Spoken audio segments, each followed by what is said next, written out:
controversy of some importance. Do you have any knowledge of Scott Ritter posting that your friend and former guest Gonzalo Lira was tortured, then murdered by the Azov forces in the Ukraine? I've never met Gonzalo Lira except online, and I consider him a brave whistleblowing journalist. I have profound disagreements with many of his takes on many other things, but as Anthony Blinken once said, journalism is not a crime. Although, of course, we know that Blinken and others were speaking with the forked tongue, because if they really meant it, they'd be making the earth shake to secure the release of their own citizen journalist, Gonzalo Lira, an American citizen who's probably the best known Chilean in the world since Salvador Allende. Sorry, Mr. Boric. He is a figure that people love, hate, but listen to, and scarcely can be accused of ignoring.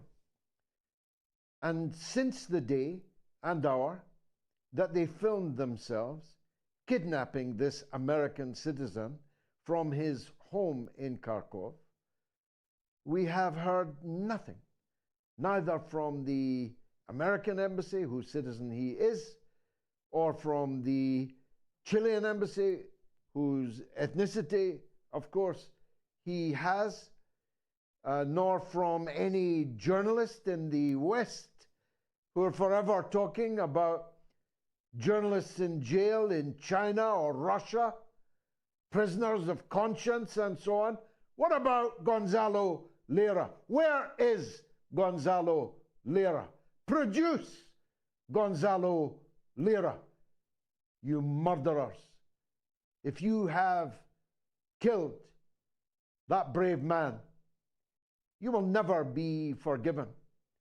And people will pursue the killers to the ends of the earth and to the end of time.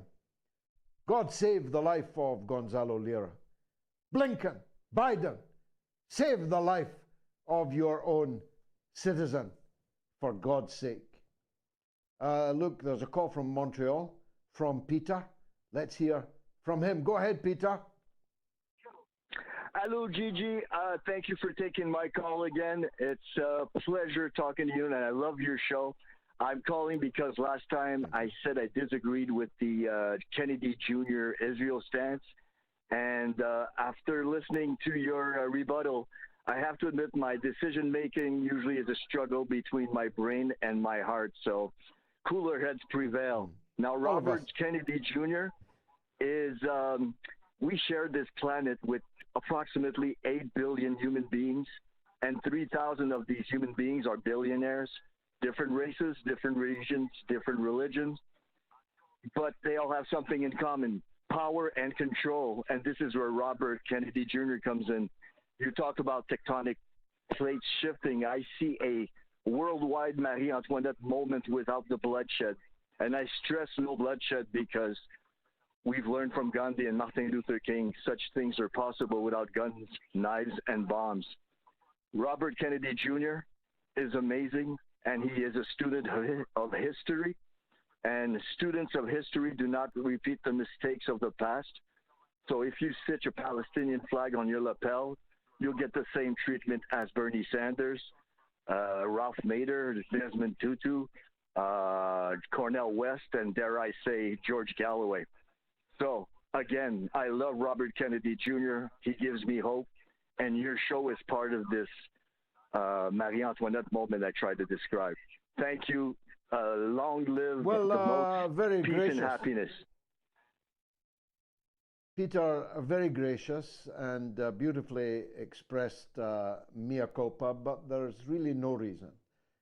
Because I feel as badly about Kennedy's take on a people of very great significance in my life and importance to me, the Palestinian people. As I said earlier, like Elvis Costello, I'm calling for someone to switch off the big light. I cannot bear to see him this way. But my head says this, that the world's agenda is very much bigger than the Israel-Palestine question, and has to be. And if we can stop World War III, well, that'll save everybody, including Israelis and Palestinians. If we can't stop World War III, there'll be no Holy Land to fight and argue about. So I'm in no doubt about the wisdom of my choice. If it was between the three, Kennedy, Trump, and Biden, my first vote would go to Kennedy, my second vote would go to Trump, and my third vote would not go to Biden. It would be none of the above. It would be spoiled ballot paper, as we call them here.